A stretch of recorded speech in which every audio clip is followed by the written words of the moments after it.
Today we are continuing our marriage conversations. The topic is problem solving.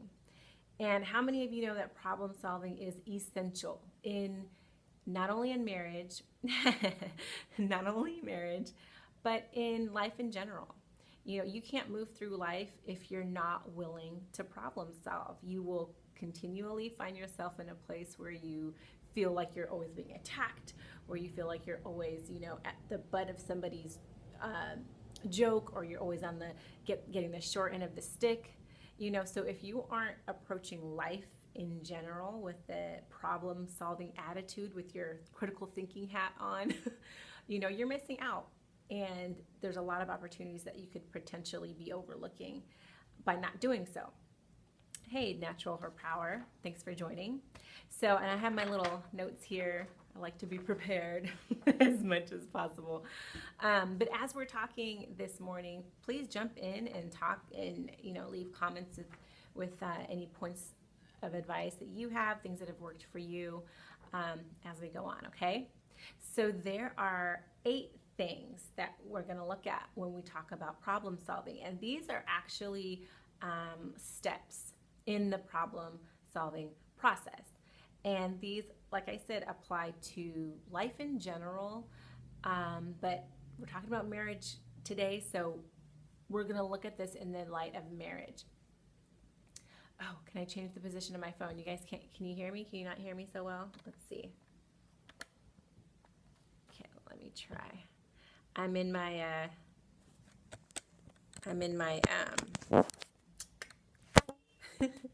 Sunday school classroom.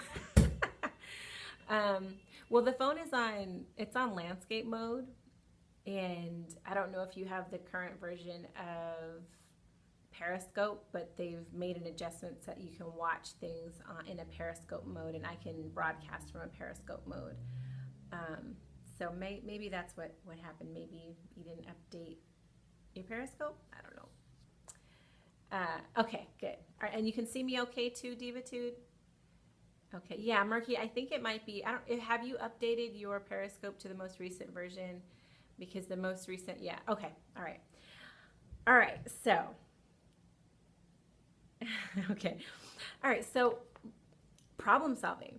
What are some steps to problem solving in a way that is helpful for both parties?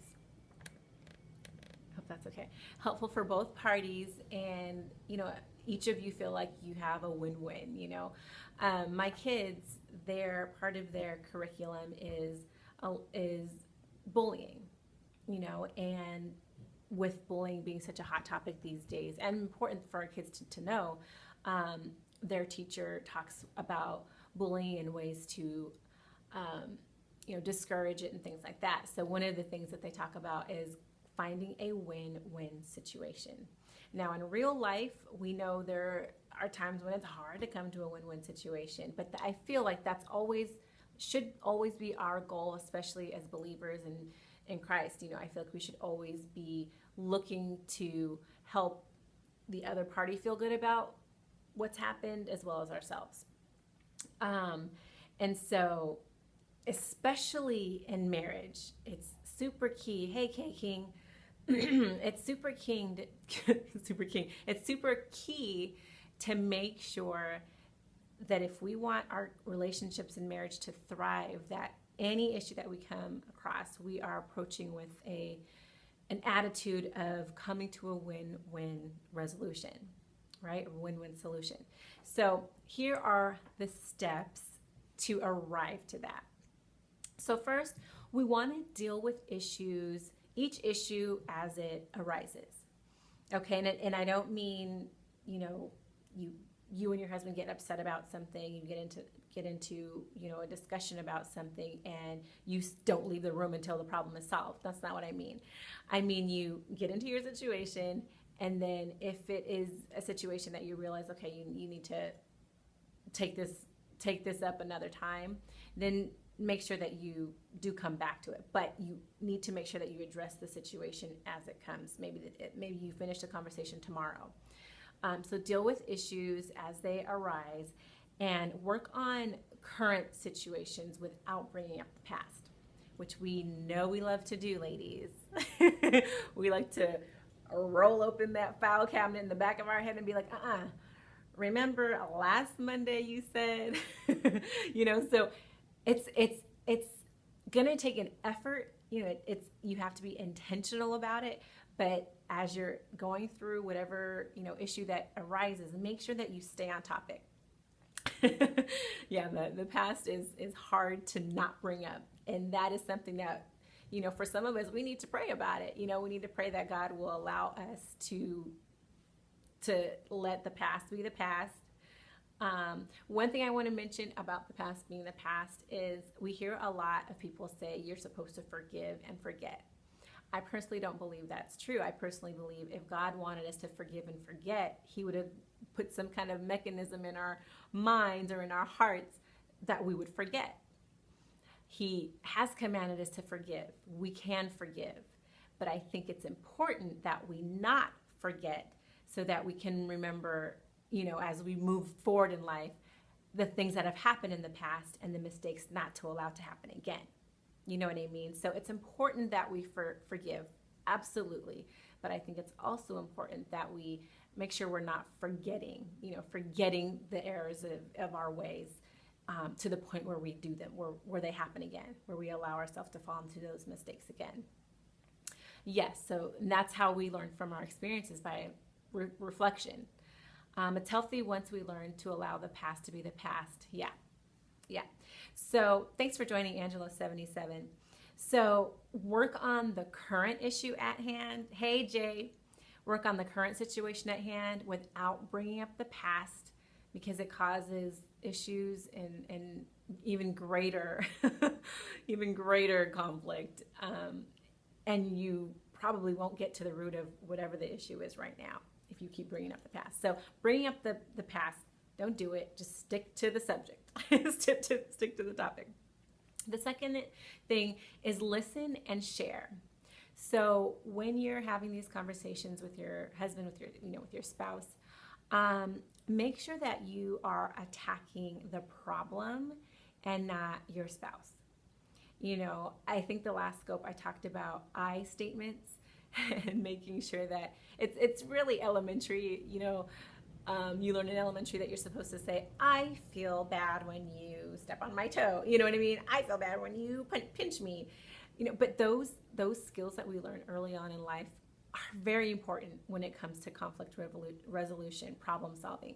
We should be talking to our mate, the person that we profess to love and want to spend the rest of our life with. We want to talk to them in a respectful way. So when we're dealing with these issues, we need to attack the problem and not the person. So even if the person is mistreating you, you don't say, well, you're a this and that, and you always do this, and you always talking about, and you always say you're going to do this, and you don't do it. And, instead you say, it bothers me when I have to do X, Y, Z because you didn't do X, Y, Z. It makes things hard for me when I have to make 2 trips to the store because you forgot to go to the store. So you're turning the subject of the pain to the issue and not to the person. So you're not attacking your husband, you're not attacking your spouse for making you feel a certain way. You're letting the way you feel be known, but you're addressing it in a way that's not attacking them. Because what do we do when someone attacks us? What's our immediate reaction, guys? We want to defend ourselves. And we want to attack back. And we want to say, well, yeah, I only did that because you did this. Or you know what I mean? We don't stop and we don't say, oh, you're right. I am a jerk. I am being rude. We don't stop and do that. It's just not in our nature. Some of you may, but it's hard. It's hard to do that. So make sure that you are attacking the problem and not the person.